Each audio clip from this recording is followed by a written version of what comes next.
ما هو البرزخ؟ وكيف يعيش الميت في قبره؟ وهل يتزاور؟ وهل يثاب غير المسلم على الخير الذي فعله في الدنيا؟ ومن هو الصحابي الذي له أجنحة يطير بها في الجنة مع الملائكة؟ السلام عليكم ورحمة الله وبركاته. وعليكم السلام ورحمة الله وبركاته. ما هو الذي يأتي بلا مقدمات، يسرق الأحباب ويفرق الجماعات، لا يترك باب ولا يخاف من حجاب؟ هو الموت، لا يرحم صغير ولا يوقر كبير ولا يأخذ كفيل ولا يقبل بديل. وكيف دخل ملك الموت على داود عليه السلام؟ دخل عليه السلام والباب مغلق، فغضب داود عليه السلام منه غضبا شديدا لأنه كان يغار على أهل بيته. وماذا قال له داود عليه السلام؟ قال له: من أنت؟ قال له: أنا من لا يهاب الملوك، فعرف أنه ملك الموت ومات عليه السلام. ومن الذي يرى ملك الموت؟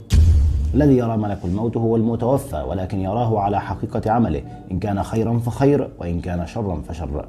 ما هو البرزخ وما هي حياة البرزخ؟ البرزخ هو الشيء الذي يفصل بين شيئين، لقوله تعالى: بينهما برزخ لا يبغيان. وحياة البرزخ هي التي تفصل بين حياة الدنيا وحياة الآخرة.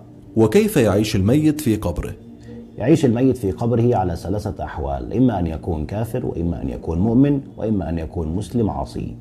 وكيف يكون حال الكافر؟ الكافر في القبر يضرب بمطرقة فيصرخ صرخة تسمعها جميع الخلائق إلا الثقلان الإنس والجن، لأنهم لو سمعوه لصعقوا، ويعرض على النار غدوا وعشيا ويرى مقعده من النار. وكيف يكون حال المؤمن؟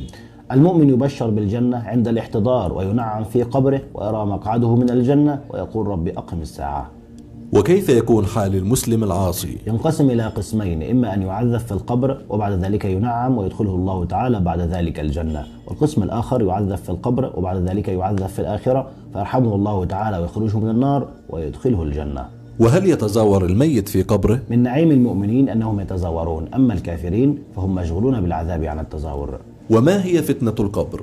سؤال الملكين. وكيف تكون فتنة القبر؟ كفتنة الدجال. وهل ينجو أحد من فتنة القبر؟ لا ينجو أحد من فتنة القبر إلا الشهيد والمرابط الذي يحرث في سبيل الله. ولماذا ينجو الشهيد من فتنة القبر؟ قال صلى الله عليه وسلم: كفى ببرقة السيوف على رأسه فتنة. وهل يثاب غير المسلم على الخير والحسنات التي فعلها في الدنيا؟ إذا كان واصلا الرحم بارا بوالديه يفعل الحسنات في الدنيا يثاب في الدنيا بالمال وبالولد وبالصحة وأشبه ذلك، أما في الآخرة فله عذابا دون العذاب. وقرأ النبي صلى الله عليه وسلم: أدخلوا آل فرعون أشد العذاب. ومن هو الذي رآه النبي صلى الله عليه وسلم تغسله الملائكة؟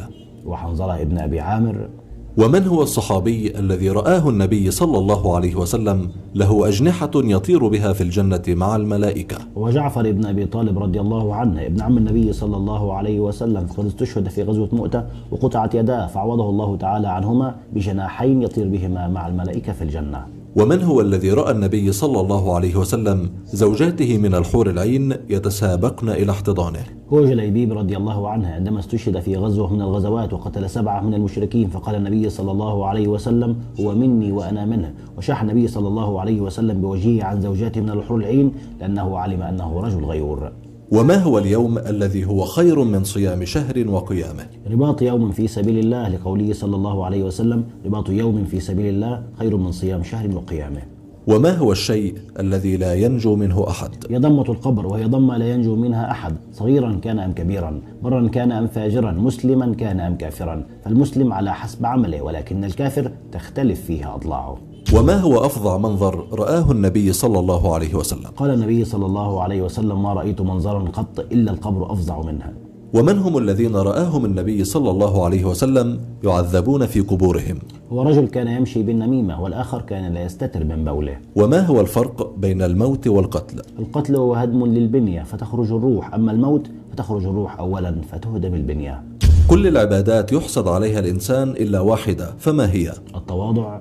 وما هي الصفة التي يبلغ صاحبها درجة الصائم القائم؟ حسن الخلق، فقد بعث النبي محمد صلى الله عليه وسلم ليتمم مكارم الأخلاق. وما هي العبرة من زيارة القبور؟ لأنها تذكرنا بالآخرة. أتيت القبور فناديتها: أين المعظم والمحتقر؟ وأين المدل بسلطانه؟ وأين المزكى إذا ما افتخر؟ فانوا جميعا فما مخبر، وماتوا جميعا ومات الخبر، وصاروا إلى مالك قاهر عزيز مطاع إذا ما أمر.